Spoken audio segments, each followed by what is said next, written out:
నమస్కారం. గత కొన్ని నెలలుగా అంటే డిసెంబర్ 8, 2024 నుంచి ఏం జరుగుతుందో మీరు అందరూ చూస్తున్నారు. మీ అందరికీ మై అపాలజీస్, నన్ను క్షమించండి. ఎందుకంటే ఈ ఒక సమస్య నేను ఎవరి కోసం అయితే పోరాడుతున్నానో మా స్టూడెంట్స్ కోసం అండ్ మా కాలేజీలో ఆపోజిట్లో ఉన్న పని చేసుకుంటూ ఉన్న ప్రజల కోసం అండ్ వ్యాపారాలు చేసుకుంటున్న ప్రతి ఒక్కరి కోసం. అండ్ నేను ఫస్ట్ నుంచి దాని మీద మాట్లాడుతుంటే అది తప్ప డైవర్షన్ చేస్తూ నా మీద అటాక్లు చేస్తూ నా కుటుంబ సభ్యులను లాగుతూ నన్ను ఒక మనిషిని ఎన్ని విధాలుగా ఇబ్బంది పెట్టాలో అన్ని విధాలుగా ఇబ్బంది పెట్టేస్తున్నారు. అండ్ భయపడతారు అనుకుంటున్నారేమో, అది జరగని పని, ఈ జన్మకి జరగదు. అది నేను తప్పు చేయలేదు. నా మీద, నా భార్య మీద దాదాపు 32 కేసులు వరకు వేశారు. 32 కేసులు ఢిల్లీ నుంచి వాళ్ళ మనుషులతో, తిరుపతి నుంచి, హైదరాబాద్ నుంచి, ఎన్ని కోర్టులు ఉంటే అన్ని కోర్టుల నుంచి, ఎన్ని కలెక్టర్ ఆఫీసులు ఉంటే అన్ని కలెక్టర్ ఆఫీసుల నుంచి, అండ్ అన్ని బోగస్ కేసులే. అండ్ అన్నింటికి నాది ఒకటే రిప్లై, ఎందుకంటే నిజానికి ఒకే వర్షన్ ఉంటుంది, అబద్ధానికి అన్ని వర్షన్స్ ఉంటాయి. క్లుప్తంగా ఈ మధ్య జరిగింది. నేను ఫస్ట్ ఏం చెప్తున్నాను, వీళ్ళు బౌన్సర్స్ చేసుకొని మా వాళ్ళందరినీ కొడుతున్నారు, అక్కడ ఊరు వాళ్ళందరినీ కొడుతున్నారు, స్టూడెంట్స్ని కొడుతున్నారు అని నేను చెప్తూనే వస్తున్నాను. అలా చెప్తూ ఉండగా నేను రాయచోటికి ఒక ఫంక్షన్కి వెళ్ళినప్పుడు ఆ ఫంక్షన్లో ఇక్కడ ఉన్న వాళ్ళందరూ వచ్చి ఒక వ్యక్తి రాకుండా ఇక్కడ వ్యాపారం చేసుకుంటుంటే ఆయన స్టోర్లో దూరి వస్తువులన్నీ ధ్వంసం చేసి కొట్టేసి అక్కడ ఉన్న స్టూడెంట్స్ని కొట్టి అద్దాలన్నీ పగలగొట్టి ఆ వీడియోస్ అన్నీ వచ్చాయి బయటికి. ఇంకా చాలా వీడియోస్ ఉన్నాయి. అన్నీ నేను చంద్రగిరి సిఐ గారికి ప్రతి ఒక్కరికి ట్రాన్స్ఫర్ చేయడం జరిగింది. ఓనర్ ఇంకా కనిపించలేదు, ఆయన ఏమయ్యాడు, ఎవరు దీంట్లో ఉన్నారో తెలియదు. కాకపోతే వచ్చి కంప్లైంట్ అది చూసిన వాళ్ళు వచ్చి కంప్లైంట్ ఇస్తున్నా కంప్లైంట్ తీసుకోలేని పరిస్థితి. కంప్లైంట్ రాసిస్తే కంప్లైంట్ బాగాలేదు, ఇది బాగాలేదు, సో ఇంకోటి రాసుకోరండి. ఒక 3 రోజుల తర్వాత కాదండి చెప్తున్నంత కంప్లైంట్ అంటే ఇంక 3 రోజులు అయిపోయింది కదా, ఇంకెందుకు అంటే ఇన్ని రోజులు నేను కొట్లాడుతున్నారని చెప్తూ పోరాటం జరిగే మధ్యలోనే ఇలా వచ్చి అటాక్ చేసుకుని ఎవడేం చేయలేరు ఇక్కడ అని ఒక మాబ్క్రసీ జరుగుతుంది. అండ్ నిన్న రాత్రి కూడా నాకు ఇంటెలిజెన్స్ నుంచి మా హాస్టల్లో ఉన్న సురేష్ అన్నకి ఆ వాయిస్ రికార్డింగ్ కూడా మీకు పంపిస్తాను.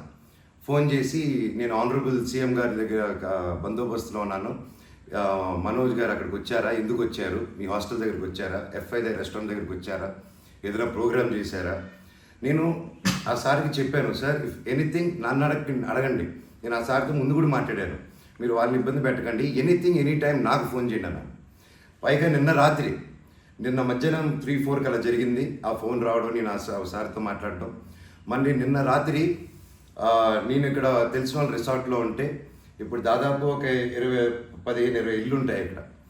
వాటి మధ్యలో అన్నీ దాటుకుంటూ సైరన్ వేసుకుంటూ 10:30కి వచ్చి నేను, నా నెక్స్ట్ ఫిలిం డైరెక్టరు, నా సిబ్బంది అందరూ కూర్చొని మేము అప్పుడే డిన్నర్ కూర్చొని తిందామని కూర్చున్నప్పుడు సరా వచ్చారు. సరే ఏంటంటే అందరూ కంగారు పడి వెళ్ళారు. ఏంటి సార్ అంటే, మీరంతా ఇక్కడ ఏం చేస్తున్నారు, నేను సీఎం గారి దగ్గర నుంచి వస్తున్నాను, ఆనరబుల్ సీఎం గారి దగ్గర నుంచి వస్తున్నాను, నీ పేరేంటి, ఏ ఊరు, అసలు ఇక్కడ ఎందుకు ఉంటున్నారు మీరు అని రాత్రి 10:30కి ఒక ఎస్ఐ గారు, కానిస్టేబుల్ గారు. అండ్ నేను వెంటనే దిగాను కిందకి. సార్ ఏంటి సార్ సీఎం గారు దగ్గర నుంచి వచ్చారని చెప్తున్నారు, what did we do mistake sir, ఒకసారి నాకు చెప్పండి ఎవరు అప్రోచ్ అయ్యారో, నేను వచ్చి కలుస్తాను సార్ అని చెప్పాను. లేదు సీఎం గారు లేదు, నేను ఆయన బందోబస్తు ఫినిష్ చేసుకుని వచ్చాను అని చెప్పి ఆయన మాట మార్చారు. ఓకే సార్ అంటే మేము దాదాపు ఒక 10-15 మంది ఉన్నామండి ఇక్కడ రిసార్ట్లో, ఒక 3 ఇల్లు తీసుకుని ఉన్నాం. అండ్ అందరూ చూస్తున్నారు, అన్ని రికార్డింగ్స్ అన్నీ చేస్తున్నాం మేము జరిగిందంతా. లేదు సార్ ఇలా అన్అఫీషియల్గా కాదు సార్, స్టేషన్కి వెళ్దాము, అక్కడైతే రికార్డింగ్ ఉంటుంది, డైరెక్ట్ డీజీపీ గారి ఆఫీస్కి ఉంటుంది, let's do that recording that sir అని చెప్పి, మీ కారు వద్దండి స్టేషన్కి వెళ్ళి నాకు ఒకటే చెప్పండి, ఆనరబుల్ సీఎం గారి పేరు ఎందుకు తీశారు మీరు, అండ్ మా వాళ్ళని ఎందుకు ఇంటిమిడేట్ చేస్తున్నారు, అక్కడ షాప్ ఇరిగిపోయి అదంతా చేసి నేను కంప్లైంట్ చేస్తుంటే వాళ్ళని ఏం చేయట్లేదు, అది అడిగిన వాడిని మాత్రం ఇలా వచ్చి టార్చర్ చేస్తున్నారు. భయానికంటే ప్రేమ గొప్పదండి, అది నేను నమ్ముతాను. అండ్ నేను మళ్ళీ చెప్తాను, జరిగింది ఇది. అండ్ నేను అక్కడికి వెళ్ళిన తర్వాత పోలీస్ స్టేషన్కి నేను నా కారులో ఎక్కి స్టేషన్కి వెళ్ళాను.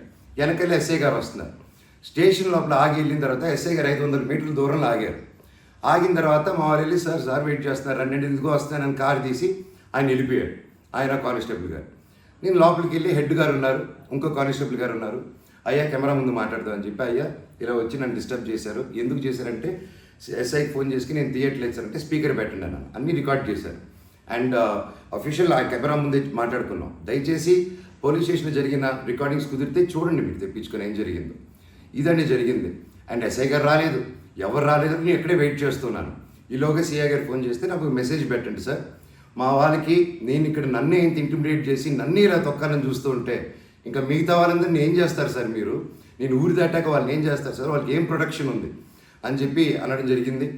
సో ఇది జరిగింది, ఎందుకంటే ఒక్కొక్కరు ఒక్కొక్క న్యూస్ క్యారీ చేస్తున్నారు. But this is the facts happen. నా దగ్గర ప్రతిదీ ఫ్యాక్ట్ ఉంది. నన్ను తప్పు అయితే నా షర్ట్ పట్టుకుని వరే మనోజ్ నువ్వు తప్పురా అని అడగండి మీరు, I'm ready for that. But దీంట్లో దీంట్లో ఏది నాది ఒక తప్పు లేదు. అండ్ ఈరోజు కూడా I'm going to meet SP గారు ఈరోజు 5 గంటలకి. ఆయన కలిసి ప్రతి ఒక్క ప్రూఫ్ ప్రతిదీ నా దగ్గర ఉండేది వెళ్ళి తీసుకెళ్ళి చూపించి సార్కి సబ్మిట్ చేయాలనుకుంటున్నాను. థ్యాంక్ యూ సో మచ్ అండి. జై హింద్.